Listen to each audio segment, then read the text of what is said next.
ನಮಗೆ ತಿಳಿದಿರುವಂತೆ ನಮ್ಮ ಸ್ವಾತಂತ್ರ್ಯ ಹೋರಾಟ ತುಂಬಾ ದೀರ್ಘಕಾಲ ಅದು ನಡೆದಿದೆ. ಸ್ವಾತಂತ್ರ್ಯ ಹೋರಾಟ ಅಂತ ಹೇಳಿದ್ರೆ ಅದು ಕೇವಲ ಬ್ರಿಟಿಷರ ವಿರುದ್ಧ ಅಲ್ಲ. ಬ್ರಿಟಿಷರಂತೆಯೇ ಅವರ ಮುಂಚೆಯೇ ಬಂದಂತಹ ಡಚ್ಚರ್ ಇರ್ಬೋದು, ಫ್ರೆಂಚರ್ ಇರ್ಬೋದು, ಪೋರ್ಚುಗೀಸರು ಇರ್ಬೋದು, ಇವರ ವಿರುದ್ಧವೂ ನಮ್ಮ ದೇಶದಲ್ಲಿ ಒಂದು ಸ್ವಾತಂತ್ರ್ಯಕ್ಕಾಗಿ ಒಂದು ದೀರ್ಘಕಾಲದ ಹೋರಾಟ ನಡೆದಿದೆ. ಈ ಹೋರಾಟದ ಒಂದು ಚರಿತ್ರೆಯನ್ನ ನಾವು ಓದ್ತಾ ಇರಬೇಕಾದ್ರೆ ಅನೇಕ ರಾಣಿಯರ ಹೆಸರುಗಳು, ವೀರ ಹೋರಾಟಗಾರ್ತಿಯರ ಹೆಸರುಗಳು ನಮಗೆ ಕಣ್ಮುಂದೆ ಬರುತ್ತೆ. ಕಿತ್ತೂರು ರಾಣಿ ಚೆನ್ನಮ್ಮ, ಕೆಳದಿಯ ಚೆನ್ನಮ್ಮ, ಒನಕೆ ಓಬವ್ವ, ಇತ್ತೀಚೆಗೆ ಸ್ವಲ್ಪ ಹಬ್ಬಕ್ಕ ಕೂಡ ಎಲ್ಲರ ಬಾಯಿನಲ್ಲಿ ಇವತ್ತು ಬರ್ತಿದೆ. ಆದ್ರೆ ಇವತ್ತು ನಾವು ಯಾವ ವಿಷಯವನ್ನ ಮಾತಾಡಕ್ಕೆ ಹೊರಟಿದ್ದೀವಿ, ರಾಣಿ ಚೆನ್ನಭೈರಾದೇವಿ. ಈ ಹೆಸರಂತೂ ನಮ್ಮ ಪುಸ್ತಕಗಳಲ್ಲಿ, ಇತಿಹಾಸದ ಪಠ್ಯಗಳಲ್ಲಿ ನಮಗೆ ಸಿಗಲೇ ಇಲ್ಲ. ಯಾಕೆ ಈಕೆಯ ಒಂದು ಹೆಸರು ಅದು ಇತಿಹಾಸದ ಪುಟಗಳಲ್ಲಿ ಅದು ದಾಖಲಾಗಲಿಲ್ಲ ಅನ್ನೋದೊಂದು ತಕ್ಷಣ ಹೇಳ್ತಕ್ಕಂಥ ಪ್ರಶ್ನೆ. ಅದನ್ನ ನೋಡಕ್ ಮುಂಚೆ ನಾವು ಯಾರೀಕೆ ಅಂತ ಒಂದ್ಸಲಿ ತಿಳ್ಕೊಂಡ್ರೆ ಎಂಥ ಒಂದು ಮಹತ್ವದ ಪಾತ್ರವನ್ನ ಈಕೆ ನಿರ್ವಹಣೆ ಮಾಡಿದ್ಲು ಅಂತ ನಮಗೆ ಗೊತ್ತಾಗುತ್ತೆ. ಅದಾದ್ಮೇಲೆ ಕಡೆಯಲ್ಲಿ ಪ್ರಾಯಶಃ ಯಾತಕ್ಕೆ ಈಕೆ ನಮ್ಮ ಚರಿತ್ರೆಯ ಪುಟಗಳಲ್ಲಿ ಅಷ್ಟು ಒಂದು ನಮಗೆ ನೆನಪಾಗೋ ರೀತಿಯಲ್ಲಿ ದಾಖಲೆಗೊಂಡಿಲ್ಲ ಅನ್ನೋದನ್ನ ನಾವು ಕಡೆ ಭಾಗದಲ್ಲಿ ನೋಡೋಣ. ರಾಣಿ ಚೆನ್ನಭೈರಾದೇವಿ ಆಕೆ ಉತ್ತರ ಕನ್ನಡ ಜಿಲ್ಲೆಯ, ಇವತ್ತಿನ ಉತ್ತರ ಕನ್ನಡ ಜಿಲ್ಲೆ ಇದೆ, ಅಲ್ಲಿ ಹಾಡುವಳ್ಳಿ ಅನ್ನುವ ಒಂದು ಗ್ರಾಮದಲ್ಲಿ ಹುಟ್ಟಿದವಳು. ಅಲ್ಲಿ ಚಂದ್ರಗಿರಿ ಮತ್ತು ಇಂದ್ರಗಿರಿ ಅಂತ ಹೇಳಿ ಎರಡು ಬೆಟ್ಟಗಳಿದೆ. ತುಂಬ ಅಲ್ಲಿನ ಜನ ತುಂಬ ಶ್ರದ್ಧೆಯಿಂದ ಕಾಣ್ತಕ್ಕಂಥ ಬೆಟ್ಟ. ಅಲ್ಲಿ ಜೈನ ಬಸದಿ ಕೂಡ ಇದೆ. ಅದರ ಮಧ್ಯೆ ಇರತಕ್ಕಂಥ ಒಂದು ಹಳ್ಳಿ ಇದು. ಅಲ್ಲಿ ಸಂಗೀತದ ಕಾರ್ಯಕ್ರಮ ನಡೆದರೆ ಅದಿಡೀ ಆ ಪ್ರದೇಶದಲ್ಲೇ ಅದು ಅನುರಣಿಸ್ತಾ ಇತ್ತಂತೆ. ಪ್ರಾಯಶಃ ಆ ಕಾರಣಕ್ಕಾಗಿ ಇದನ್ನ ಹಾಡುವ ಹಳ್ಳಿ ಅಥವಾ ಸಂಗೀತಪುರ ಅನ್ನುವ ಹೆಸರಲ್ಲಿ ಕೂಡ ಅದು ಪ್ರಸಿದ್ಧವಾಗಿದೆ. ಆ ಹಳ್ಳಿಯಲ್ಲಿ ಈಕೆಯ ಒಂದು ಜನನ ಆಗುತ್ತೆ. ಅಂದಾಜು 1530ನೇ ಇಸ್ವಿಯಲ್ಲಿ ಆಕೆಯ ಒಂದು ಜನನ. ಸಾಳುವ ವಂಶ ಅದರ ಒಂದು ಭಾಗವಾಗಿ ಆಕೆ ಒಂದು ಬರ್ತಾಳೆ. ನಾವು ಅದರ ಒಂದು ಹಿನ್ನೆಲೆ ನೋಡಿದ್ರೆ ಆಗ ವಿಜಯನಗರ ಸಾಮ್ರಾಜ್ಯ 1336ನೇ ಇಸ್ವಿಯಿಂದ ಸುಮಾರು 2.5 ಶತಮಾನಗಳ ಕಾಲ ದಕ್ಷಿಣ ಭಾರತವನ್ನ ಇಸ್ಲಾಮಿನ ಪಾದಾಕ್ರಾಂತದಿಂದ ರಕ್ಷಣೆ ಮಾಡಿದ್ದು ವಿಜಯನಗರ ಸಾಮ್ರಾಜ್ಯ. ಆ ವಿಜಯನಗರ ಸಾಮ್ರಾಜ್ಯಕ್ಕೆ ಅನೇಕ ಸಣ್ಣ ಪುಟ್ಟ ರಾಜ್ಯಗಳು ಅದು ಅವರ ಸಾಮಂತರಾಗಿತ್ತು. ಆ ರೀತಿ ವಿಜಯನಗರಕ್ಕೆ ಸಾಮಂತರಾಗಿದ್ದಂಥ ಒಂದು ಪ್ರದೇಶ ಇದು. ಈ ಪ್ರದೇಶದ ಒಂದು ರಾಜನಾಗಿ ಇವರ ಚೆನ್ನಭೈರಾದೇವಿಯ ಅಕ್ಕನ ಗಂಡ ಇಮ್ಮಡಿ ದೇವರಾಯ ಆತ ಇರ್ತಾನೆ. ಇವರಕ್ಕ ಚೆನ್ನಾದೇವಿ ಅಂತ, ಆಕೆ ರಾಣಿ. ಆ ಸಮಯದಲ್ಲಿ ಪೋರ್ಚುಗೀಸರು ಅವರು ತಮ್ಮ ಒಂದು ಕುತಂತ್ರವನ್ನ ಬಳಸಿ ಭಾರತದ ವಿಶೇಷವಾಗಿ ಪಶ್ಚಿಮ ಭಾಗವನ್ನ ಅವರು ಕಬಳಿಸೋ ಪ್ರಯತ್ನ ನಡೆದಾಗ ಭಟ್ಕಳದಲ್ಲಿ ಹೋರಾಟ ನಡೆಯುತ್ತೆ. ಆ ಸಮುದ್ರ ತೀರದಲ್ಲಿ ವ್ಯಾಪಾರದಲ್ಲಿ ಅವರ ಮಾತು ಕೇಳದೆ ಯಾವುದೇ ಒಂದು ಹಡಗನ್ನು ಹೋಗಕ್ಕೆ ಬಿಡಲ್ಲ. ಆ ರೀತಿ ಬಿಟ್ಟಿದ್ದರ ಕಾರಣಕ್ಕಾಗಿ ಅವರು ಯುದ್ಧಕ್ಕೆ ಬರ್ತಾರೆ. ಅಲ್ಲಿ ಹೋರಾಟ ನಡೆಯುತ್ತೆ. ಈ ಇಮ್ಮಡಿ ದೇವರಾಯ ಯುದ್ಧದಲ್ಲಿ ಹತನಾಗ್ತಾನೆ. ಅದಾದ್ಮೇಲೆ ಚೆನ್ನಾದೇವಿ ಆಕೆ ಕೂಡ ಹೋರಾಟ ಮಾಡ್ತಾಳೆ. ಅವಳ ಅಂತ್ಯ ಕೂಡ ಆಗುತ್ತೆ. ಆ ಪೋರ್ಚುಗೀಸರು ಎಷ್ಟು ಕ್ರೌರ್ಯವನ್ನ ಮೆರೀತಾರೆ ಅಂತ ಹೇಳಿದ್ರೆ, ಇಡೀ ಭಟ್ಕಳವನ್ನ ಈ ಘಟನೆಯ ನಂತರ ಸಿಟ್ಟಿನಿಂದ, ಅಂದ್ರೆ ಇಡೀ ಊರು ಸಹಕಾರ ಕೊಟ್ಟಿದ್ದಾರೆ ಇವ್ರಿಗೆ ಅನ್ನೋ ಕಾರಣಕ್ಕಾಗಿ 1542ನೇ ಇಸ್ವಿಯಲ್ಲಿ ಅದನ್ನ ಸುಟ್ಟಾಕ್ಬಿಡ್ತಾರೆ. ಇಡೀ ಊರನ್ನೇ, ಮನೆ, ಅಲ್ಲಿ ಬಸದಿಗಳು, ದೇವಸ್ಥಾನಗಳು, ಮಸೀದಿಗಳು, ಶಾಲೆಗಳು, ಏನೇನಿತ್ತು ಎಲ್ಲವನ್ನು, ಅದೆಷ್ಟು ಸಾವಿರ ಜನ ಅದರಲ್ಲಿ ಸತ್ರ ಗೊತ್ತಿಲ್ಲ. ಆಗ ಚೆನ್ನಭೈರಾದೇವಿ ಇನ್ನು 12 ವರ್ಷದ ಬಾಲಕಿ, ಅವಳು ಕಣ್ಣಾರೆ ನೋಡಿರ್ತಾಳೆ ಆ ದೃಶ್ಯವನ್ನ. ಅಂದರೆ ಬಾಲ್ಯದಲ್ಲೇ ಆಕೆಗೆ ಆ ರಾಜಕೀಯ ಪರಿಸ್ಥಿತಿಯ ಒಂದು ತೀವ್ರತೆ, ಆ ಗಹನತೆ ಆಕೆಗೆ ಪ್ರಾಯಶಃ ಗೊತ್ತಾಗಿದೆ ಅಂತ ಅನ್ಸುತ್ತೆ. 18ನೇ ವಯಸ್ಸಿನಲ್ಲಿ ಆಕೆ ಆ ಜಾಗದಲ್ಲಿ ರಾಣಿಯಾಗಿ ಅವಳನ್ನ ಮಾಡ್ತಾರೆ. ಆರಂಭದಲ್ಲಿ ಅವಳು ಏನು ಹಾಡುವಳ್ಳಿ ಅಲ್ಲಿಗೆ ಆಗಿರ್ತಾಳೆ. ಅದಾದ್ಮೇಲೆ ಗೇರು ಸೊಪ್ಪಾಗಿ ಕೂಡ ಅವಳೇ ರಾಣಿ ಆಗ್ತಾಳೆ. ಅಂದರೆ ಅಲ್ಲಿಂದ ಆಕೆಯ ಒಂದು ಪ್ರಾರಂಭ ಆಗುತ್ತೆ. ವಿಜಯನಗರ ಸಾಮ್ರಾಜ್ಯದ ಆಗಿನ ರಾಜ ಸದಾಶಿವರಾಯ, ಆತ ಇವಳನ್ನ ಮಹಾಮಂಡಲೇಶ್ವರಿ ಅಂತ ಹೇಳಿ ಅವನು ಅಧಿಕೃತವಾಗಿ ಘೋಷಣೆ ಮಾಡಿ ಅದನ್ನ ಒಂದು ಮಾನ್ಯತೆಯನ್ನ ಕೂಡ ಕೊಡ್ತಾನೆ. ಹಾಗಾಗಿ ಅಲ್ಲಿಂದ ಅವಳ ರಾಣಿಯಾಗಿ ಅವಳ ಆಳ್ವಿಕೆ ಪ್ರಾರಂಭ ಆಗುತ್ತೆ. ಅಂದರೆ 1552ನೇ ಇಸ್ವಿಯಲ್ಲಿ ಇದು ನಡೆಯುತ್ತೆ. ಮೂಲತಃ ಜೈನ ಸಂಪ್ರದಾಯದ ಮನೆಯವಳು. ಆಕೆ ಈ ಒಂದು ರಾಜ್ಯದ ಒಂದು ಆಡಳಿತವನ್ನು ತನ್ನ ಕೈಗೆ ತೆಗೆದುಕೊಂಡ ನಂತರ ಅವಳು ಇಡೀ ಆ ಪ್ರದೇಶದ ಒಂದು ಅಧ್ಯಯನ ಮಾಡ್ತಾಳೆ. ಅದರ ಒಂದು ಏಳಿಗೆಗಾಗಿ ಅತ್ಯಂತ ದೀರ್ಘಕಾಲ ಅವಳು ಶ್ರಮಿಸ್ತಾಳೆ.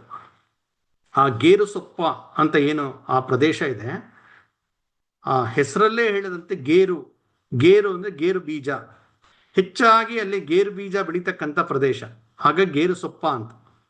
ಅದೇ ಪ್ರದೇಶದಲ್ಲೇ ಬರ್ತಕ್ಕಂತಹ ಆ ಶರಾವತಿ ನದಿ, ಅದು ಜೋಗ ಜಲಪಾತ ಬರುತ್ತೆ. ನಾವೆಲ್ಲ ಅಲ್ಲಿ ನೋಡಿರ್ತೀವಿ, ಜೋಗ ಜಲಪಾತ ಅಲ್ಲೇ ಬರುತ್ತೆ. ಆ ಜೋಗ ಜಲಪಾತಕ್ಕೆ ಗೇರು ಸೊಪ್ಪ ಜಲಪಾತ ಅಂತ ಕೂಡ ಅನೇಕ ಪ್ರಾಚೀನ ಗೆಜೆಟಿಯರ್ಗಳಲ್ಲೆಲ್ಲ ಹೆಸರು ಬರುತ್ತೆ.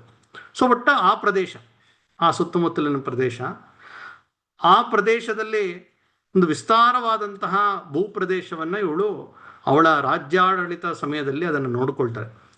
ಅಂದರೆ ಇವಳು ಆಳಿದ್ದು 1552ರಿಂದ 1606 ತನಕ, ಅಂದರೆ 54 ವರ್ಷದಷ್ಟು ದೀರ್ಘಕಾಲದ ಆಡಳಿತದಲ್ಲಿ ದಕ್ಷಿಣ ಗೋವಾದಿಂದ ಪ್ರಾರಂಭವಾಗಿ ಬರ್ತಕ್ಕಂಥ ಅಂಕೋಲಾ ಇರ್ಬೋದು, ಭಟ್ಕಳ, ಹೊನ್ನಾವರ, ಬೈಂದೂರು, ಮಲಬಾರ್ ತನಕ, ಮತ್ತೆ ಈ ಕಡೆ ಶರಾವತಿ ಸುತ್ತಮುತ್ತ ಇರತಕ್ಕಂತಹ ಆ ಪ್ರದೇಶ, ಇದೆಲ್ಲವೂ ಅವಳ ರಾಜ್ಯದ ಭಾಗವಾಗಿರುತ್ತೆ.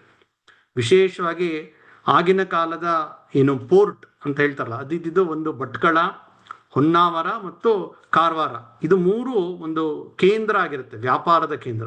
ಸೊ ಹೀಗೆ ಇಷ್ಟು ಭೂಪ್ರದೇಶವನ್ನ ಈಕೆ 54 ವರ್ಷಗಳ ಕಾಲಷ್ಟು ದೀರ್ಘಕಾಲ ಅವಳು ಆಳ್ವಿಕೆ ಮಾಡ್ತಾಳೆ. ಭಾರತದ ಇತಿಹಾಸದಲ್ಲಿ ಇಷ್ಟು ದೀರ್ಘಕಾಲ ಆಳ್ವಿಕೆ ಮಾಡದಂತ ಮತ್ತೊಬ್ಬಳ ರಾಣಿಯ ಹೆಸರು ನಮಗೆ ಸಿಗಲ್ಲ. ಆದರೆ ಈಕೆ ಹೆಸರೇ ನಮಗೆ ಅಷ್ಟು ಪರಿಚಿತ ಇಲ್ಲ. ಇನ್ನು ಆಕೆ ಸುತ್ತಮುತ್ತ ಇದ್ದಂತಹ ರಾಜ್ಯಗಳು, ಅದರ ಪರಿಸ್ಥಿತಿ ಅದೇನು ತುಂಬಾ ಸುಲಭವಾಗಿರಲ್ಲ. ಒಂದು ರೀತಿ ನನಗೆ ಇಸ್ರೇಲ್ನ ಪರಿಸ್ಥಿತಿ ನೆನಪಾಗುತ್ತೆ.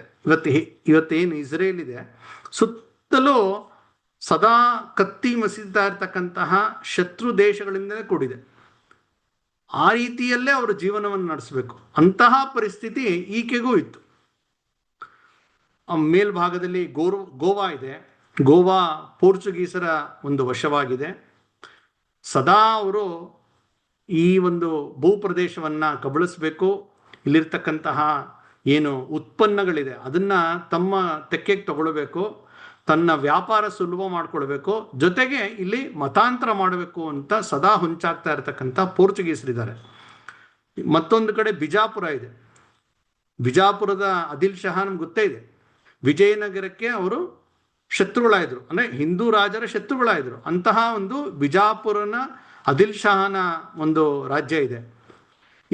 ಇನ್ನೊಂದು ಕಡೆ ಕೆಳದಿ ಸಂಸ್ಥಾನ ಇದೆ, ಬಿಳಗಿ ಸಂಸ್ಥಾನ ಇದೆ. ಅದೆಲ್ಲ ಚಿಕ್ಕ ಚಿಕ್ಕ ಸಂಸ್ಥಾನ. ಅವ್ರು ಹಿಂದೂಗಳೇ ಆದರೂ ಕೂಡ ಅವರು ಇಡೀ ಅವಳ ಆಳ್ವಿಕೆ ಯುದ್ಧಕ್ಕೂ ಅವಳಿಗೆ ತೊಂದರೆ ಕೊಡ್ತಾನೆ ಇದ್ರು.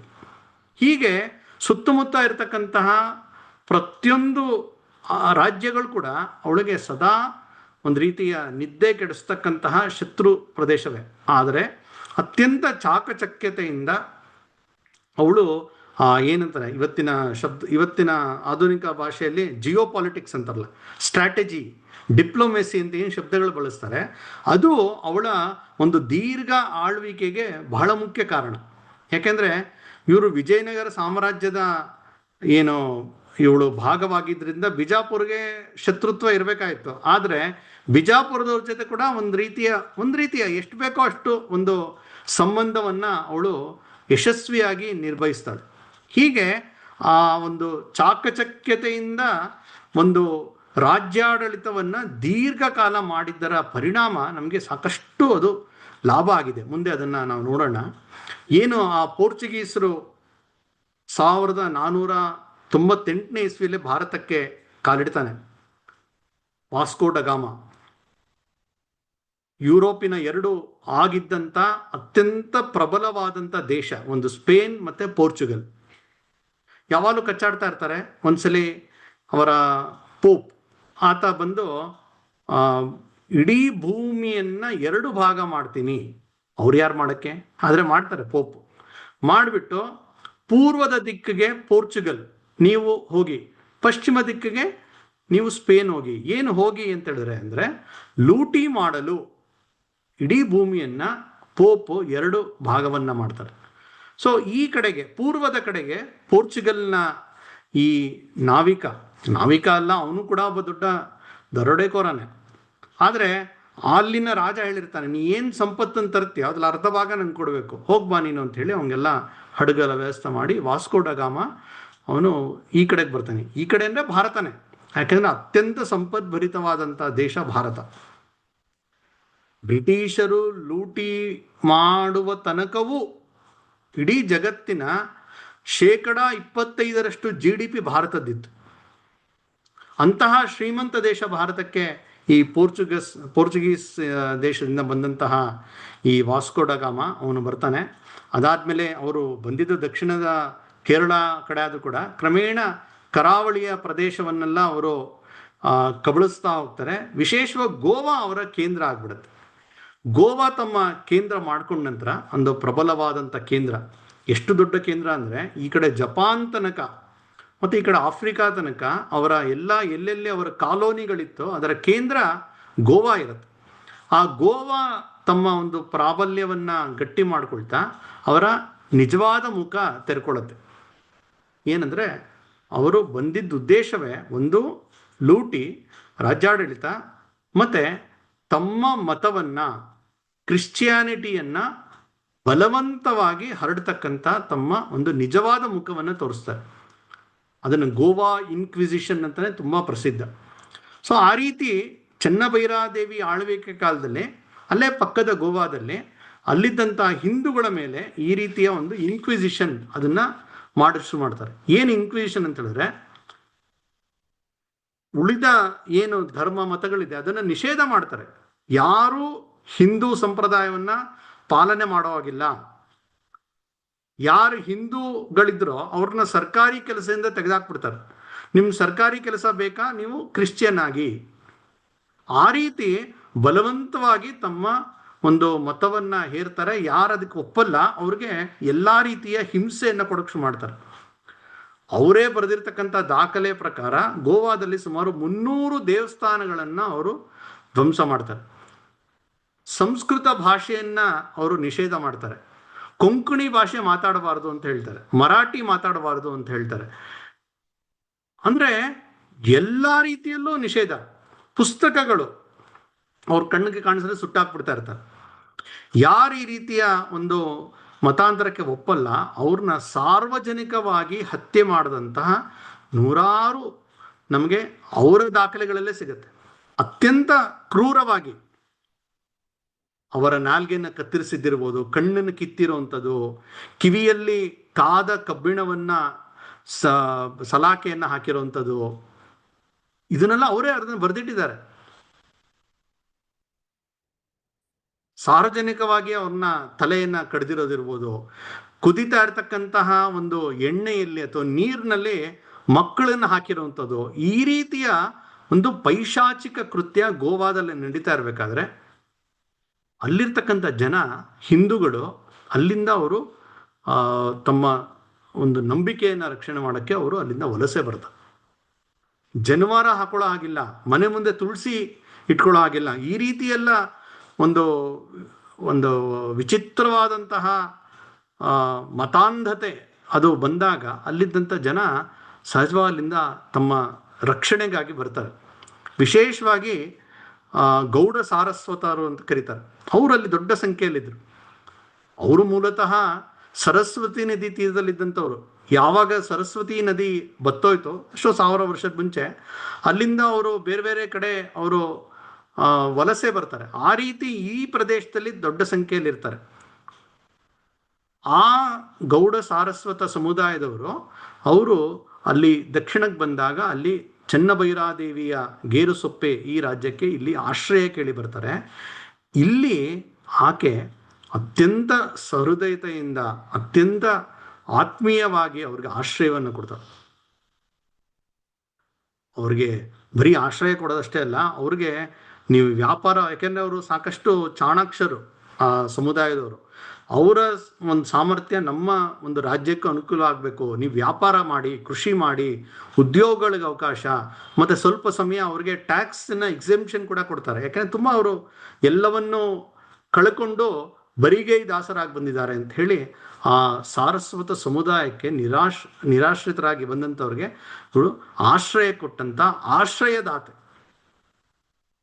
ಮತ್ತೆ ಇವರು ಬಂದಿದ್ದಷ್ಟೇ ಅಲ್ಲ, ಆ ಪೋರ್ಚುಗೀಸರು ಇಲ್ಲಿಗೆ ಬರದೇ ಇರೋ ರೀತಿ ರಕ್ಷಣೆ ಕೂಡ ಮಾಡ್ತಾಳೆ. ಯಾಕೆಂದ್ರೆ ಅವರು ವಿಸ್ತರಣವಾದಿಗಳು, ಮುಂದೆ ಇಲ್ಲಿಗೆ ಬರ್ತಾರೆ. ಅಲ್ಲಿದ್ದಂಥ ಹಿಂದೂಗಳಿಗೆ ಆಶ್ರಯ ಕೊಡೋದ್ರ ಜೊತೆಗೆ ಅಲ್ಲಿ ಏನು ಅನ್ಯಾಯ ಮಾಡ್ತಾರೆ, ಅತ್ಯಾಚಾರ ಮಾಡ್ತಾರೆ, ಅದನ್ನ ಅವರು ದಕ್ಷಿಣಕ್ಕೆ ವಿಸ್ತಾರ ಮಾಡದೇ ಇರೋ ರೀತಿ ಆಕೆ ನೋಡ್ಕೊಂಡಿದ್ದು ಬಹಳ ಮುಖ್ಯವಾಗಿ ನಾವು ನೋಡ್ಬೋದು.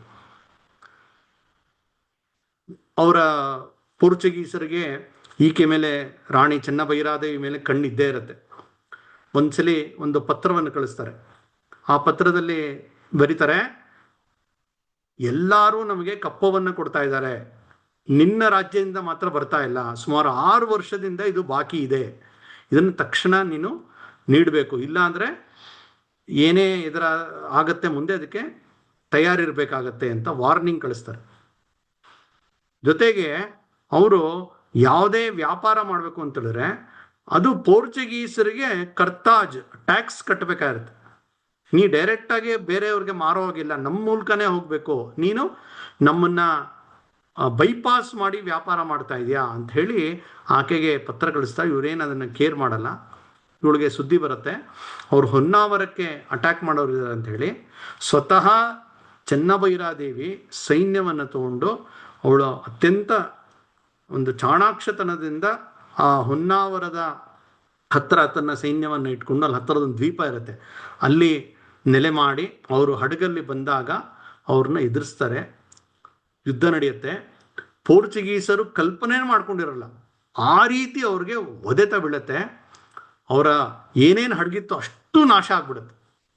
ಸ್ವತಃ ಅವರ ಏನು ನಾಯಕ ಬಂದಿರ್ತಾನೆ ಕಾನ್ಸ್ಟ್ಯಾಂಟಿನೋ ಅಂತ ಹೇಳಿ, ಅವನೇ ಕಡೆಗೆ ಬಿಳಿ ಬಟ್ಟೆಯ ಬಾವುಟವನ್ನು ಹಾರಿಸಿ ಶರಣಾಗತಿಯನ್ನು ತೋರಿಸಿ ಯುದ್ಧ ನಿಲ್ಲಿಸ್ಬೇಕಾಗಿ ಬರುತ್ತೆ. ಯಾಕೆಂದರೆ ಅವರಿಷ್ಟು ಶಸ್ತ್ರಸಜ್ಜಿತವಾಗಿ ಬಂದಿದ್ರು, ಏನೊಂದು ಮಹಾಮಂಡಲೇಶ್ವರಿ ಒಬ್ಬಳ ರಾಣಿ ಹೆಣ್ಣು, ಇವಳನ್ನ ನಾವು ಒಂದೇ ಸಲಿಗೆ ವಶಪಡಿಸ್ಕೋಬೋದು ಅಂತ ಭ್ರಮೆಯಲ್ಲಿ ಬಂದಿದ್ರು. ಅವರ ಭ್ರಮೆ ನಿರಸನ ಆಗುತ್ತೆ, ಅವರು ವಾಪಸ್ ಓಡಬೇಕಾಗಿ ಬರುತ್ತೆ. ಮತ್ತೊಮ್ಮೆ ಇದೇ ರೀತಿಯ ಯುದ್ಧ ನಡೆಯುತ್ತೆ. ಇದು ನಡೆದಿದ್ದು 1559 ಇಸ್ವಿಲಿ. 1570 ಇಸ್ವಿಲಿ ಮತ್ತೊಮ್ಮೆ ಇದೇ ರೀತಿ ಯುದ್ಧ ಆದಾಗ ಇವಳ ಒಂದು ಸಾಮರ್ಥ್ಯದ ರುಚಿ ಅವ್ರಿಗೆ ತಲುಪತ್ತೆ. ಅದಾದ್ಮೇಲೆ ಅವ್ರಿಗೆ ಇವಳು ತಂಟೆಗೆ ಬರಲ್ಲ. ಇವಳ ಯುದ್ಧ ತಂತ್ರದ ಪ್ರಾವೀಣ್ಯ ಇರ್ಬೋದು, ಅದು ಆ ಪೋರ್ಚುಗೀಸರಿಗೆ ಎಷ್ಟು ಬಲವಾಗಿ ಮುಟ್ಟಿತ್ತು ಅಂತ ಹೇಳಿದ್ರೆ, ಪೋರ್ಚುಗೀಸರು ತನ್ನ ದೇಶಕ್ಕೆ, ಪೋರ್ಚುಗಲ್ಗೆ ಬರೆದಂಥ ಪತ್ರಗಳ ವ್ಯವಹಾರದಲ್ಲಿ ಇದನ್ನೆಲ್ಲ ಉಲ್ಲೇಖ ಸಿಗತ್ತೆ.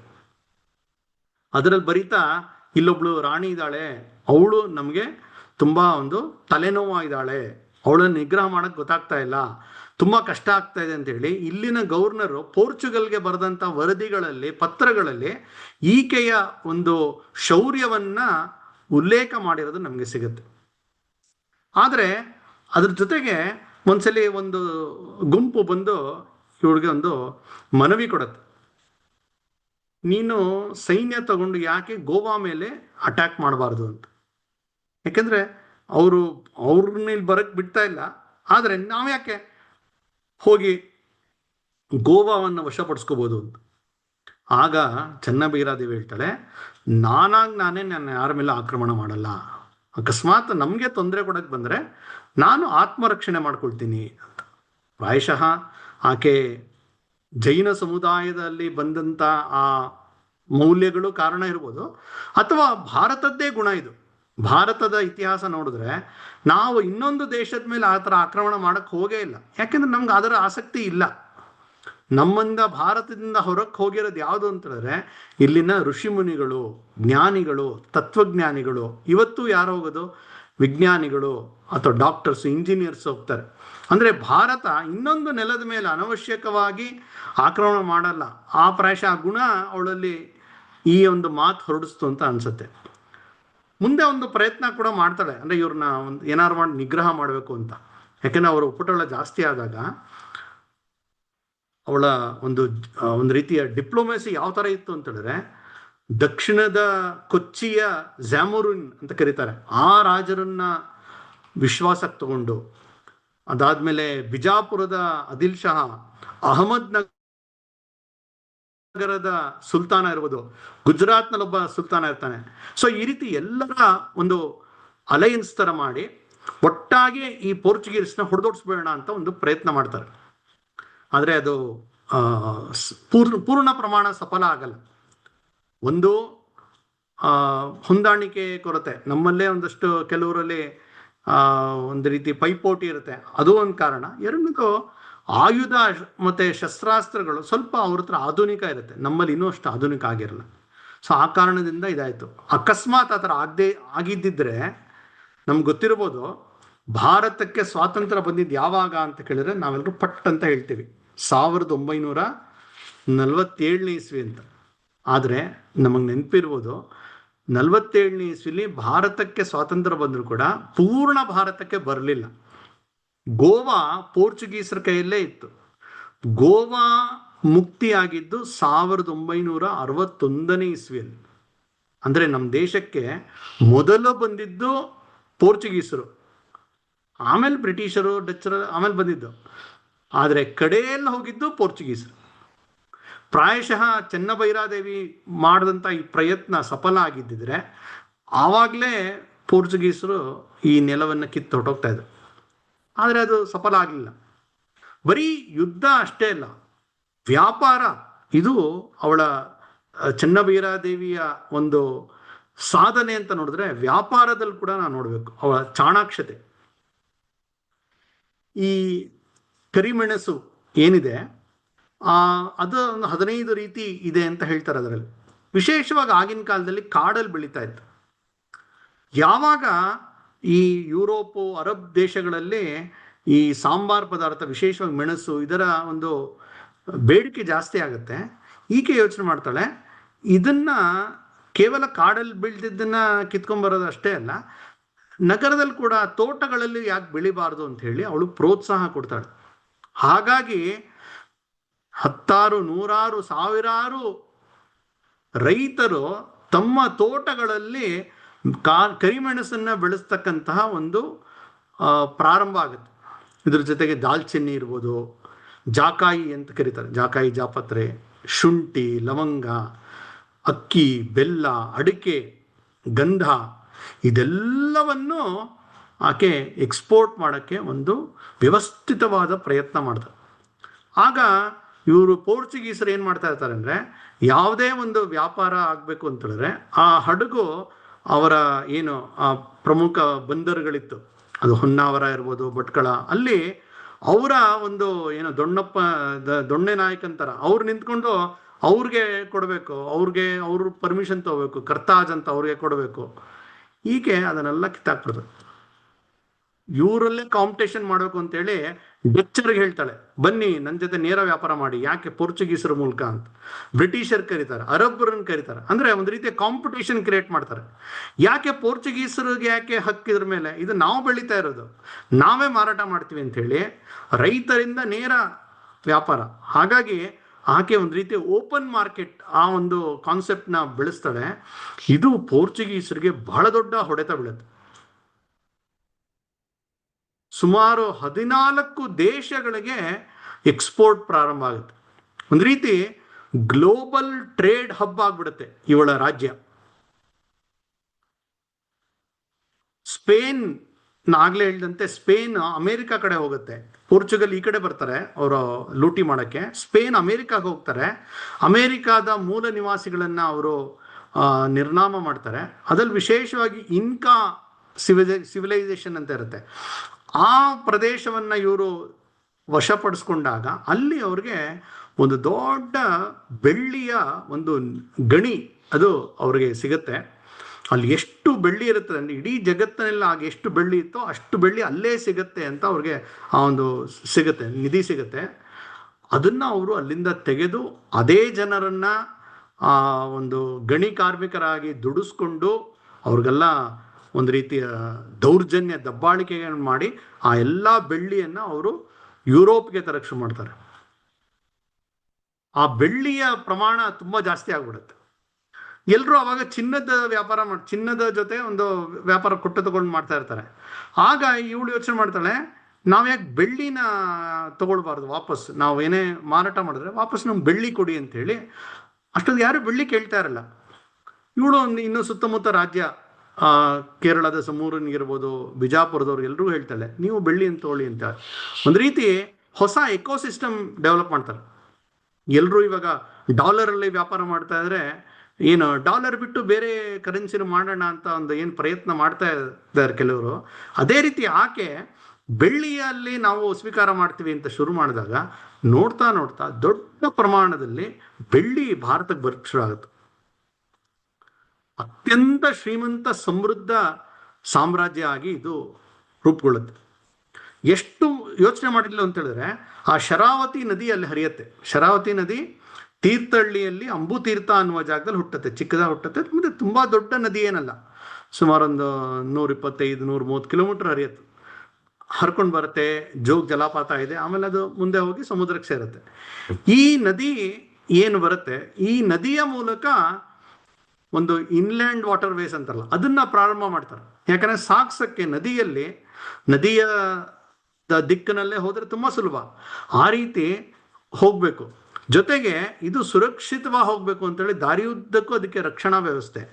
ಸುಲಭವಾಗಿ ಸುರಕ್ಷಿತವಾಗಿ ಶರಾವತಿ ನದಿಯ ಒಂದು ದಾರಿಯಲ್ಲಿ ಅದು ಬಂದು ಆ ಸಮುದ್ರದತ್ತ ಬರುತ್ತೆ. ಅಲ್ಲಿ ಬಂದರನ ಮೂಲಕ ಬೇರೆ ಬೇರೆ ದೇಶಕ್ಕೆ ಹೋಗಕ್ಕೆ ಶುರು ಮಾಡುತ್ತೆ. ಆ ನೌಕಾಪಡೆ ಅದನ್ನು ಯಾವ ರೀತಿ ಅವಳು ಸಜ್ಜಗೊಳಿಸಿರ್ತಾಳೆ ಅಂತಂದ್ರೆ, ಈ ವ್ಯಾಪಾರಕ್ಕೆ ಬೇಕಾದಂತ ಒಂದು ಸುರಕ್ಷಿತ ಒಂದು ರಕ್ಷಣಾ ವ್ಯವಸ್ಥೆ ಇರುತ್ತೆ. ಯಾಕಂದ್ರೆ ಪೋರ್ಚುಗೀಸರೇ ಬಹಳ ದೊಡ್ಡ ಶತ್ರುಗಳು, ಅವರಿಂದ ಯಾವುದೇ ರೀತಿಯ ಒಂದು ಅಪಾಯ ಬರದೇ ಇರುತ್ತೆ. ಸದಾ ಬೇಹುಗಾರಿಕೆಯನ್ನ ಮಾಡ್ತಾ ಒಂದು ಅತ್ಯಂತ ಸುವ್ಯವಸ್ಥಿತವಾದ ರಕ್ಷಣಾ ವ್ಯವಸ್ಥೆ ಇರುತ್ತೆ. ಹಾಗಾಗಿ ಆಕೆ ಯಶಸ್ವಿ ಆಗ್ತಾರೆ. ಮತ್ತೆ ಅಲ್ಲಿಂದ ಕುದುರೆಯನ್ನ ತಗೊಳ್ಳುವಂಥದ್ದು, ಶಸ್ತ್ರಾಸ್ತ್ರಗಳನ್ನು ಆಮದು ಮಾಡೋದನ್ನು ಮಾಡ್ತಾ ಹೋಗ್ತಾಳೆ. ಹಾಗಾಗಿ ಆ ಪೋರ್ಚುಗೀಸರ ಒಂದು ಅವರ ಪತ್ರಗಳಲ್ಲಿ, ಅವರ ಒಂದು ಡಾಕ್ಯುಮೆಂಟ್ಸ್ಗಳಲ್ಲಿ ಚೆನ್ನಬೈರಾದೇವಿಗೆ ರೈನಾ ದಿ ಪೆಮೆಂಟಾ ಅಂದ್ರೆ ಕರಿಮೆಣಸಿನ ರಾಣಿ ಅಥವಾ ಕಾಳು ಮೆಣಸಿನ ರಾಣಿ ಅನ್ನುವ ಒಂದು ಬಿರುದು ಅಂತ ನಾವೇನು ಹೇಳಕ್ಕಾಗಲ್ಲ, ಯಾಕೆಂದ್ರೆ ಅವ್ರೇನು ದೊಡ್ಡ ಬಿರುದು ಕೊಡೋದು. ಆದ್ರೆ ಅವರು ಈಕೆಯನ್ನ ಪೆಪ್ಪರ್ ಕ್ವೀನ್ ಅನ್ನುವ ಅರ್ಥದಲ್ಲಿ ಬಳಸ್ತಾ ಇರ್ತಾರೆ. ಅನೇಕ ಕಡೆದರ ಉಲ್ಲೇಖ ಇದೆ. ಹೀಗೆ ಒಂದು ರಾಜ್ಯಾಡಳಿತವನ್ನ ಸಂಪದ್ಭರಿತವಾಗೂ ಅದು ಮಾಡ್ತಾ ಒಂದು ಸೂಕ್ತವಾದಂತಹ ಜನಜೀವನವನ್ನು ನಿರ್ಮಾಣ ಮಾಡ್ತಾರೆ. ಆಗಿನ ಬಂದಂಥ ಪ್ರವಾಸಿಗರೇ ಹೇಳೋವಂತೆ ಈ ಏನು ಪ್ರದೇಶ ಇತ್ತು, ನಗಿರೆ ಅಂತ ಕರೀತಾರೆ ಆ ಗೇರುಸೊಪ್ಪೆಯ ಆ ಪಟ್ಟಣ, ಅಲ್ಲಿ ಸುಮಾರು 1 ಲಕ್ಷ ಜನಸಂಖ್ಯೆ ಇತ್ತು ಅಂತ, ಅಥವಾ ಕೆಲವು ಕಡೆ 1 ಲಕ್ಷ ಮನೆಗಳಿತ್ತು ಅಂತಲೂ ಹೇಳ್ತಾರೆ. ಯಾವುದೇ ಇದ್ರೂ ಸುಮಾರು ಆ ದೊಡ್ಡ ಪ್ರಮಾಣದ ಒಂದು ನಗರ ನಿರ್ಮಾಣ ಆಗಿರುತ್ತೆ. ಅದನ್ನೆಲ್ಲ ವರ್ಣನೆ ಮಾಡಿದ್ದಾರೆ ಅವರ ಪ್ರವಾಸಿಗರೇ. ವಿಸ್ತಾರವಾದಂತಹ ರಸ್ತೆ ಇತ್ತು, ಆಮೇಲೆ ಯೋಜನಾಬದ್ಧವಾದಂತಹ ಮಾರುಕಟ್ಟೆ ಇತ್ತು, ಮನೆಗಳು, ಈ ರೀತಿ ಒಂದು ವ್ಯವಸ್ಥಿತವಾದ ಒಂದು ನಗರ, ಜನಜೀವನ, ಎಲ್ಲೆಲ್ಲೂ ಸಮೃದ್ಧಿ. ಯಾವ ರೀತಿ ಸಮೃದ್ಧಿ ಇತ್ತು ಅಂತ ಹೇಳಕ್ಕೆ ಇವತ್ತಿಗೂ ಅಲ್ಲಿರ್ತಕ್ಕಂಥ ಆ ಹೆಸರುಗಳು ಇದೆಯಲ್ಲ, ಅದನ್ನ ನೋಡ್ರೆ ನಮ್ಗೆ ಗೊತ್ತಾಗತ್ತೆ. ಕೊಪ್ಪರಿಗೆ ಅಂತ, ಯಾಕಂದ್ರೆ ಅಲ್ಲಿಂದ ಬರ್ತಾ ಇದ್ದಂಥ ಸಂಪತ್ತನ್ನ ಬೇರೆ ಬೇರೆ ಕಡೆ ಅವರು ಹೂತಿಡ್ತಾ ಇದ್ರು, ಸುರಕ್ಷಿತವಾಗಿ ಇರ್ಬೋದು. ಹಾಗಾಗಿ ಅಲ್ಲಿನ ಗ್ರಾಮಗಳು ಅದೆಲ್ಲ ಹೆಸರುಗಳು ನೋಡಿದ್ರೆ ನಮಗೆ ಇದು ಕನೆಕ್ಟ್ ಆಗುತ್ತೆ. ಕೊಪ್ಪರಿಗೆ ಅಂತ ಒಂದು ಜಾಗ ಇದೆ, ಹುನ್ನೇಮಕ್ಕಿ, ಮುತ್ತಹಳ್ಳಿ, ಸಿರಿಮನೆ, ಬಂಗಾರಮಕ್ಕಿ, ಬೆಳ್ಳಿಮಕ್ಕಿ, ಈ ರೀತಿ ಅಂದರೆ ಅತ್ಯಂತ ಒಂದು ಸಮೃದ್ಧವಾದಂತಹ ಒಂದು ರಾಜ್ಯವನ್ನ ಆಕೆ ಒಂದು ದೀರ್ಘಕಾಲ ಆಳ್ವಿಕೆ ಮಾಡ್ತಾರೆ. ಈಗ ಒಂದು 100 ವರ್ಷದ ಕಡೆ ಅಲ್ಲಿ ಲಿಂಗನಮಕ್ಕಿ ಡ್ಯಾಮ್ ಅದು ಕಟ್ಟೋ ಸಮಯದಲ್ಲಿ ಆ ರೀತಿಯ ನಿಧಿಗಳು ಸಿಕ್ತು ಅಂತ ಒಂದು ಸುದ್ದಿಯನ್ನು ನಾವು ನೋಡಿದ್ದೀವಿ. ಪ್ರಾಯಶಃ ಈಗ ಆಕೆಯ ಕಾಲದಲ್ಲಿ ಅದು ಇಟ್ಟಿರ್ಬೋದು, ಗೊತ್ತಿಲ್ಲ. ಅದ್ರ ಜೊತೆಗೆ ಒಂದು ರಾಜ್ಯದ ಸುರಕ್ಷೆ ದೃಷ್ಟಿಯಿಂದ ಒಂದು ಕೋಟೆ, ಮಿರ್ಜಾನ್ ಕೋಟೆ ಅಂತ ಏನಿದೆ, ಅಘನಾಶಿನಿ ನದಿ ತೀರದಲ್ಲಿ ಕುಮಟಾ ಹತ್ರ ಬರುತ್ತೆ, ಅಲ್ಲಿ ಒಂದು 10 ಎಕರೆ ಜಾಗದ ಒಂದು ದೊಡ್ಡ ಕೋಟೆ. ಆ ಕೋಟೆ ಎಷ್ಟು ಚೆನ್ನಾಗಿದೆ ಅಂದರೆ ಅಲ್ಲಿ ನಿಂತರೆ ದೂರದ ಎಲ್ಲ ಗಡಿ ಪ್ರದೇಶಗಳು, ಯಾರು ಶತ್ರುಗಳ ಚಲನವಲನ ಇದ್ರೆ ಗಮನಿಸ್ಬೋದು. ಮತ್ತೆ ವ್ಯಾಪಾರ ದೃಷ್ಟಿಯಿಂದ ಕೂಡ ಒಂದು ಕಣ್ಣಿಡಕ್ಕೋಸ್ಕರ ವಾಚ್ ಟವರ್ಸ್ ಅಂತ ಅದೆಲ್ಲ ಕಟ್ಟಿರ್ತಕ್ಕಂಥ ಒಂದು ಕೋಟೆ. ಅದೇ ರೀತಿ ಕಾನೂರು ಕೋಟೆ, ಅದನ್ನು ಕೂಡ ಅವರು ಡೆವಲಪ್ ಮಾಡ್ತಾರೆ. ಹೀಗೆ ಚೆನ್ನಭೈರಾದೇವಿ ಅಂತ ಹೇಳಿದ್ರೆ ನಮಗೆ ಅನೇಕ ಮುಖಗಳಲ್ಲಿ ಅವಳ ವ್ಯಕ್ತಿತ್ವ ನಮಗೆ ಇವತ್ತು ತೆರ್ಕೊಳ್ತಾ ಹೋಗುತ್ತೆ. ಅದ್ರ ಜೊತೆಗೆ ನಮ್ಮ ಸಂಸ್ಕೃತಿ ಬರೀ ವ್ಯಾಪಾರ ಆಯಿತು, ಹಣ ಬಂತು, ಮಿಲ್ಟ್ರಿ ಆಯಿತು, ಸುರಕ್ಷೆ ಅಷ್ಟೇ ಅಲ್ಲದೆ ನಮ್ಮ ಸಂಸ್ಕೃತಿ ಉಳಿಬೇಕಲ್ಲ. ಹಾಗಾಗಿ ಅವಳು ನಮ್ಮ ಸಂಸ್ಕೃತಿಗೆ ಬೇಕಾದ ಕೇಂದ್ರಗಳು ಅದನ್ನ ಗಟ್ಟಿ ಮಾಡುವ ಪ್ರಯತ್ನ ಮಾಡ್ತಾಳೆ. ಅವಳು ಜೈನ ಸಂಪ್ರದಾಯದ ಅನುಯಾಯಿ ಆದ್ರಿಂದ ಅವಳ ಅಕಳಂಕ ಗುರುಗಳು ಅಂತ ಆಕೆಗೆ ಯಾವಾಗಲೂ ಮಾರ್ಗದರ್ಶನ ಮಾಡ್ತಾ ಇರ್ತಾರೆ. ಒಂದು ಚತುರ್ಮುಖ ಬಸಿದಿ ಅಂತ ಒಂದು ದೊಡ್ಡ 4 ಮುಖಗಳಲ್ಲಿ ಪ್ರವೇಶ ಮಾಡತಕ್ಕಂತಹ ತೀರ್ಥಂಕರನ್ನ 4 ಮುಖಗಳಿಂದನೂ ದರ್ಶನ ಮಾಡತಕ್ಕಂಥ ಒಂದು ಅದ್ಭುತವಾದಂತಹ ಒಂದು ಬಸದಿಯನ್ನ ಆಕೆ ಕಟ್ಟಿಸಿದಾಳೆ, ಇವತ್ತಿಗೂ ಇದೆ. ಅದೇ ರೀತಿ ನಮ್ಮ ಅನೇಕ ದೇವಸ್ಥಾನಗಳಿಗೆ, ಯೋಗ ನಾರಸಿಂಹ ದೇವಸ್ಥಾನ ಅಂತ ಇದೆ, ಅಥವಾ ಗೋಕರ್ಣದ ಮಹಾಬಲೇಶ್ವರ ದೇವಸ್ಥಾನ, ಅನೇಕ ಶೈವ, ವೈಷ್ಣವ, ಶಾಕ್ತ ಎಲ್ಲ ದೇವಸ್ಥಾನಗಳ ಅಭಿವೃದ್ಧಿಗಾಗಿ ಆಕೆ ಬೇಕಾದಷ್ಟು ದಾನ ದತ್ತಿಗಳನ್ನು ಕೊಟ್ಟಿರ್ತಕ್ಕಂಥ ಬೇಕಾದಷ್ಟು ನಮಗೆ ಶಾಸನಗಳು, ಅದಕ್ಕೆ ಎಲ್ಲ ಕುರುಹುಗಳು ಸಿಕ್ಕಿದೆ. ಅಂದರೆ ನಮ್ಮ ಸಂಸ್ಕೃತಿಯ ಕೇಂದ್ರ ಯಾವುದು ಅಂದರೆ ನಮ್ಮ ದೇವಸ್ಥಾನ, ಮಠ, ಮಂದಿರಗಳು, ಬಸದಿಗಳು ಎಲ್ಲವೂ ನಮ್ಮದೇ. ಅದನ್ನ ಉಳ್ಸಕ್ಕಾಗಿ ಆಕೆ ಅವಿರತ ಪ್ರಯತ್ನವನ್ನ ಮಾಡಿದ್ದನ್ನು ನಾವು ನೋಡ್ತೀವಿ. ಅಂದರೆ ಒಂದು ರಾಣಿ ಅಂತ ಹೇಳಿದ್ರೆ ಸರ್ವತೋಮುಖ ಒಂದು ರಾಜ್ಯದ ಏಳಿಗೆಗಾಗಿ ಆಕೆ ಶ್ರಮಿಸ್ತಾಳೆ. ಬಹಳ ದೊಡ್ಡ ಕೊಡುಗೆ ನಮ್ಮ ಸಂಸ್ಕೃತಿಯ ರಕ್ಷಣೆ ದೃಷ್ಟಿಯಿಂದ ಅಂತ ಹೇಳಿದ್ರೆ, ನಾ ಆಗಲೇ ಹೇಳಿದೆ, ಗೋವಾ ಏನೊಂದು ಕ್ರಿಶ್ಚಿಯನ್ರ ಒಂದು ಅತ್ಯಂತ ಪೈಶಾಚಿಕ ಕೃತ್ಯಗಳು ನಡೆಸಿದಂತಹ ಒಂದು ಇನ್ಕ್ವಿಸಿಷನ್ ಗೋವಾದಲ್ಲಿ ನಡೀತೋ, ಅದರ ನಂತರ ಆಗಬಹುದಾಗಿದ್ದು ಕರ್ನಾಟಕ. ಅಂದರೆ ಕರ್ನಾಟಕ ಗೋವಾ ಆಗದೆ ರೀತಿ ನೋಡ್ಕೊಂಡಿದ್ದು ಚೆನ್ನಭೈರಾದೇವಿಯ ಬಹಳ ದೊಡ್ಡ ಕೊಡುಗೆ ಅಂತ ಹೇಳಿದ್ರೆ ತಪ್ಪಾಗಲ್ಲ.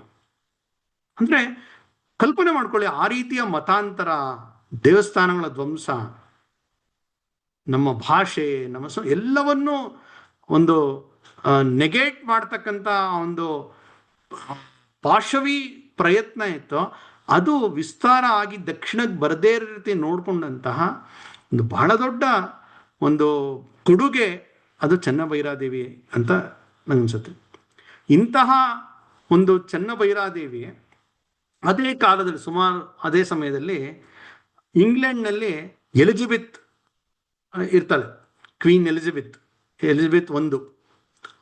ಸೊ ಆಕೆ ಜೊತೆ ಒಂದು ಸಣ್ಣ ತುಲನೆ ಮಾಡಿದ್ರೆ ಆಕೆ ಕೂಡ ಸುಮಾರೊಂದು 48 ವರ್ಷ ಆಳ್ವಿಕೆ ಮಾಡ್ತಾರೆ.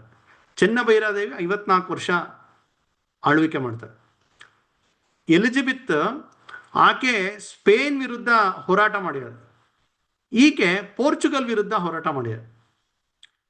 ಆಕೆಯು ತುಂಬಾ ಒಂದು ಸಮೃದ್ಧವಾದಂಥ ರಾಜ್ಯವನ್ನ ನಡೆಸಿದ್ಲು ಅಂತ ಹೇಳ್ತಾರೆ. ಈಕೆ ಕೂಡ ಅತ್ಯಂತ ಒಂದು ಸಮೃದ್ಧವಾದಂಥ ದೊಡ್ಡ ಸಾಮ್ರಾಜ್ಯಕ್ಕೆ ಅವಳು ರಾಣಿಯಾಗಿರ್ತಾಳೆ. ಇನ್ಫ್ಯಾಕ್ಟ್ 54 ವರ್ಷ, ಅದಕ್ಕಿಂತ ಜಾಸ್ತಿ.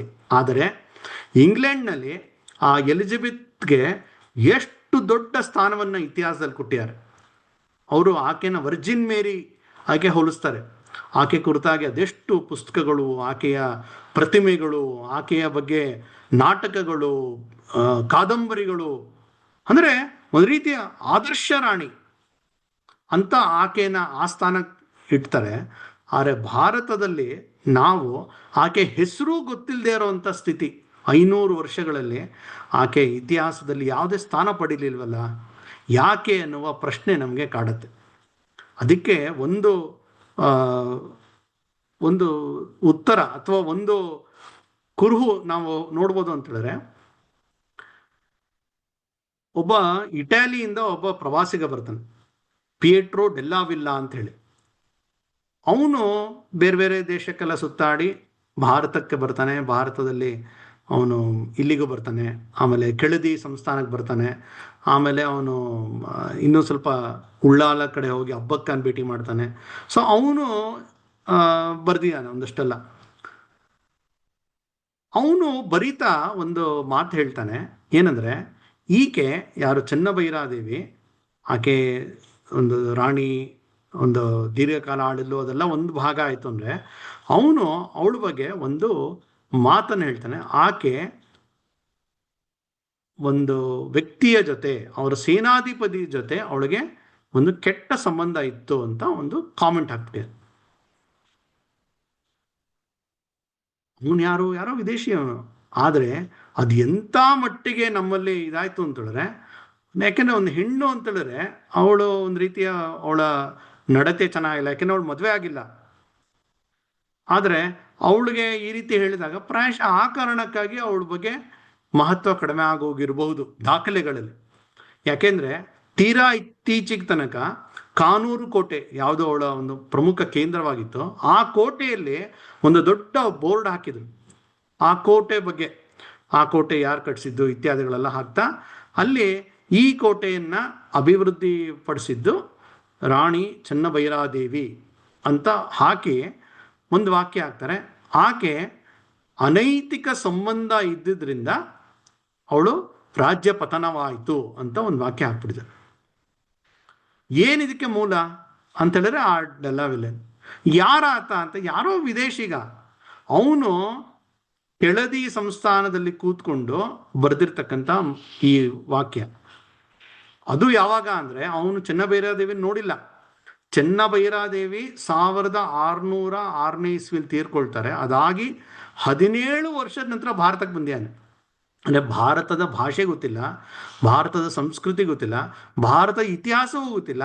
ಚೆನ್ನಭೈರಾದೇವಿ ಇದ್ದಾಗೂ ಬಂದಿಲ್ಲ ಅವನು ಒಂದು ಚೆನ್ನಭೈರಾದೇವಿಯ ವಿರುದ್ಧ ಒಂದು ಶತ್ರು ರಾಜ್ಯವಾದಂಥ ಕೆಳದಿಯ ಜಾಗದಲ್ಲಿ ಕೂತ್ಕೊಂಡು ಪ್ರಾಯಶಃ ಅವ್ರಿಗೆ ಒಂದು ಪ್ರೀತಿ ಪಡ್ಸಕ್ಕೋ ಏನೋ ಈ ಥರ ಒಂದು ಒಂದೇನೋ ಒಂದು ಪಾಸಿಂಗ್ ಬೈ ಅಂತಾರಲ್ಲ, ಒಂದೇನೋ ವಾಕ್ಯ ಹಾಕ್ಬಿಟ್ಯಾನೆ. ಪ್ರಾಯಶಃ ಅದೇ ತಗೊಂಡು ಆಕೆ ಸಂಪೂರ್ಣ ಒಂದು ಇತಿಹಾಸದ ಪುಟಗಳಿಂದನೇ ಅವಳ ಮರೆಮಾಚಲಾಗ್ಬಿಡ್ತು. ಇತ್ತೀಚೆಗೆ ಅದೇ ಪ್ರದೇಶದ ಒಬ್ಬರು ಶ್ರೀ ಗಜಾನನ್ ಶರ್ಮಾ ಅಂತೇಳಿ, ಅವರು ಅದೇ ಊರಿನಲ್ಲಿ ಹುಟ್ಟಿದವರು. ಅವ್ರಿಗೆ ಚಿಕ್ಕ ವಯಸ್ಸಿನಲ್ಲಿ ಅವ್ರ ಮನೆಯಲ್ಲಿ ಅವರ ತಂದೆ, ಚಿಕ್ಕಪ್ಪ, ದೊಡ್ಡ ಅವ್ರ ಮನೆಯೆಲ್ಲ ಮಾತಾಡ್ತಾ ಆ ಊರಿನ ಕತೆಗಳೆಲ್ಲ ಹೇಳ್ತಾ ಇರ್ತಾರೆ. ಅವ್ರು ಕಾಡಿನಲ್ಲಿ ಒಂದು ಕಡೆ ಜಾಗಕ್ಕೆ ಹೋದಾಗ ಅಲ್ಲೊಂದು ಜಾಗ ಇರುತ್ತೆ, ಹೆದ್ದಾರಿ ಕಾನು ಅಂತ. ಕಾನು ಅಂದರೆ ಕಾಡು, ಹೆದ್ದಾರಿ ಅಂದರೆ ಹೈವೇ, ಕಾಡಿದೆ. ಅದು ಯಾಕೆ ಹೆಸರು ಅಂತ ಹೇಳಿದ್ರೆ ಅವರು ಹೇಳ್ತಾ ಇರ್ತಾರೆ, ಈ ಜಾಗದಲ್ಲಿ ಚೆನ್ನಭೈರಾದೇವಿ ಕಾಲದಲ್ಲಿ ನೂರಾರು ಕುದುರೆಗಳಲ್ಲಿ, ಎತ್ತುಗಳಲ್ಲಿ ಈ ಎಲ್ಲ ಸಾಂಬಾರ್ ಪದಾರ್ಥಗಳು ಇದೆಲ್ಲ ವಿದೇಶಕ್ಕೆ ರಫ್ತಾಗೋಕ್ಕೆ ಈ ಹೈವೇನಲ್ಲಿ ಹೋಗ್ತಾ ಇತ್ತಂತೆ. ಹೈವೇ ಇತ್ತಂತೆ ಯಾವಾಗ 500 ವರ್ಷದ ಮುಂಚೆ. ಈ ರೀತಿ ಎಲ್ಲ ಅಲ್ಲಿ ಜನಜೀವನದಲ್ಲಿ, ಜನಪದದಲ್ಲಿ ಈ ಥರ ಮಾತುಗಳಿದೆ. ಸೊ ಈ ವ್ಯಕ್ತಿ, ಇವರು ಶಾಲೆಗೆ ಹೋದಾಗ ಅಲ್ಲಿ ಸಿಗಲೇ ಇಲ್ಲ. ಅವ್ರಿಗೆ ಆ ಒಂದು ಹುಡುಕಾಟ ಮಾಡ್ತಾ ಮಾಡ್ತಾ ಕಡೆಗೆ ಆಳವಾದ ಅಧ್ಯಯನ ಮಾಡಿ ಅವರು ಇತ್ತೀಚೆಗೆ ರಾಣಿ ಚೆನ್ನಭೈರಾದೇವಿ ಅಂತ ಬರೆದು ಅವ್ರು ಹೇಳ್ತಾರೆ, ಕರಿಮೆಣಸಿನ ರಾಣಿಯ ಅಕಳಂಕ ಚರಿತೆ. ಅಂದರೆ ಕಳಂಕ ಅಂತ ಏನು ಸುಳ್ಳು ತಪ್ಪಾಗಿ ಹೇಳಿದ್ರು, ಇವರು ಅಕಳಂಕ ಚರಿತೆ. ಯಾಕೆ ಅಂದರೆ ಆ ಇಡೀ ಪ್ರದೇಶದಲ್ಲಿ ಓಡಾಡೋ ಜನ ಆ ಇತಿಹಾಸ ಅದು ಪೀಳಿಗೆಯಿಂದ ಪೀಳಿಗೆ ಬಂದಿದೆ, ಬಾಯಿಂದ ಬಾಯಿಗೆ ಬಂದಿದೆ, ಅತ್ಯಂತ ಗೌರವದಿಂದ ಅದನ್ನು ಕಾಣ್ತಾರೆ. 54 ವರ್ಷ ಒಬ್ಳು ಆಳ್ವಿಕೆ ಮಾಡಿದ್ದೇ ದೊಡ್ಡದು. ಅದು ಅತ್ಯಂತ ಸಾಮಾನ್ಯವಾಗಿದ್ದಂಥ ರಾಜ್ಯವನ್ನ ಒಂದು ಉಚ್ಛ್ರಾಯ ಸ್ಥಿತಿಗೆ ತಗೊಂಡೋಗಿ ಎಲ್ಲರ ಜನಜೀವನವನ್ನ ಚೆನ್ನಾಗಿ ಮಾಡಿದಂತಹ, ಸಂಸ್ಕೃತಿ ರಕ್ಷಣೆ ಮಾಡಿದಂಥ ಅವಳು ಈ ಥರ ಅಕಸ್ಮಾತ್ ಇದ್ದಿದ್ರೆ ಆವಾಗಲೇ ಜನ ಗೌರವ ಮಾಡಬೇಕಾಯ್ತು. ಆದರೆ ಅಲ್ಲಿ ಇಡೀ ಸುತ್ತಮುತ್ತ ಪ್ರದೇಶದಲ್ಲಿ ಆಕೆನ ದೇವರಂತೆ ಪೂಜೆ ಮಾಡ್ತಾರೆ. ಅವಳಿಗೆ ಏನಂತ ಕರೀತಾ ಇದ್ರು ಅಂದರೆ ಅವ್ವರಸಿ ಅಂತ. ಯಾರು ಕೂಡ ಚೆನ್ನಭೈರಾದೇವಿ ಅಂತ ಹೇಳ್ತಾರೆ, ಅವ್ವರಸಿ ಅಂತ. ಎಷ್ಟು ಮಟ್ಟಿಗೆ ಅಂತಂದರೆ ಅಲ್ಲಿ ಕೆಲವು ಕಡೆ ಚೆನ್ನಭೈರಾದೇವಿಯ ದೇವಸ್ಥಾನಗಳು ಇವತ್ತಿಗೂ ಇದೆ, ತುಂಬ ಹಳೇದು, ಯಾರು ಕಟ್ಟಿಸಿದ್ದು ಏನೋ ಅದಕ್ಕೆ ದಾಖಲೆ ಇಲ್ಲ. ಆದರೆ ಚೆನ್ನಭೈರಾದೇವಿ ಸನ್ನಿಧಿ ಅಂತ ಅಲ್ಲಿ ಬರೆದಿದ್ದಾರೆ. ಅವ್ವರಸಿ ಜಾತ್ರೆ ಅಂತ ಮಾಡ್ತಾರೆ. ಅಂದರೆ ಒಂದು ಸಮಾಜ ಜೀವನಕ್ಕೆ ಬಹಳ ದೊಡ್ಡ ಕೊಡುಗೆ ಕೊಟ್ಟು, ತಾನು ಅವಳು ಮದುವೆಯಾಗದೆ ಬ್ರಹ್ಮಚಾರಿಣಿಯಾಗೇ ಇದ್ದು ದೀರ್ಘಕಾಲ ಒಂದು ರೀತಿಯ ಪ್ರಾಯಶಃ ತಪಸ್ಸಿನ ರೀತಿ ತನ್ನ ರಾಜ್ಯಭಾರವನ್ನು ಮಾಡಿ, ಕಡೆಯಲ್ಲಿ ಏನು ಅವಳಿಗೆ 75 ವರ್ಷ ಆದಾಗ ಕೆಳದಿ ಮತ್ತು ಬಿಳಗಿ ಎನ್ನುವ 2 ಸಂಸ್ಥಾನಗಳು ಒಟ್ಟಾಗಿ ಸೇರಿ ಒಂದು ಆಕ್ರಮಣ ಮಾಡಿ ಇವಳನ್ನ ಸೋಲಿಸ್ಬಿಡ್ತಾರೆ. ಅವಳನ್ನ ಸೆರೆಮನೆಯಲ್ಲಿಡ್ತಾರೆ, ಕೆಳದಿಯಲ್ಲಿ. ಸೆರೆಮನೆಯಲ್ಲಿ ಆಕೆ ಅಂತ್ಯ ಆಗುತ್ತೆ. ಅಂದರೆ ಇಷ್ಟು ದೀರ್ಘಕಾಲ ನಮ್ಮ ಭಾರತದ ಒಂದು ಅತ್ಯಂತ ದೀರ್ಘಕಾಲವಾಳಿದಂತಹ ರಾಣಿ, ಅತ್ಯಂತ ಪೌರುಷ ಪರಾಕ್ರಮ ಮೆರೆದಂಥವಳು, ಪೋರ್ಚುಗೀಸರ ಒಂದು ದಾಖಲೆಗಳಲ್ಲಿ ಹೊಗಳಿಸಲ್ಪಟ್ಟಂತಹ, ನಮ್ಮ ಸಂಸ್ಕೃತಿಯನ್ನು ರಕ್ಷಣೆ ಮಾಡಿದಂತಹ, ಕರ್ನಾಟಕವನ್ನು ಗೋವಾ ಆಗದಂತೆ ನೋಡಿಕೊಂಡಂಥ ಒಬ್ಬ ಶ್ರೇಷ್ಠ ರಾಣಿ ಚೆನ್ನಭೈರಾದೇವಿಯ ಕುರಿತಾಗಿ ನಾವೆಲ್ಲರೂ ಕೂಡ ತಿಳ್ಕೊಳ್ಬೇಕು. ಒಂದಷ್ಟು ಮುಖ್ಯವಾದ ಅಂಶಗಳನ್ನು ಮಾತ್ರ ನಿಮ್ಮ ಜೊತೆ ಹಂಚ್ಕೊಂಡಿದ್ದೀನಿ. ನಮಸ್ಕಾರ.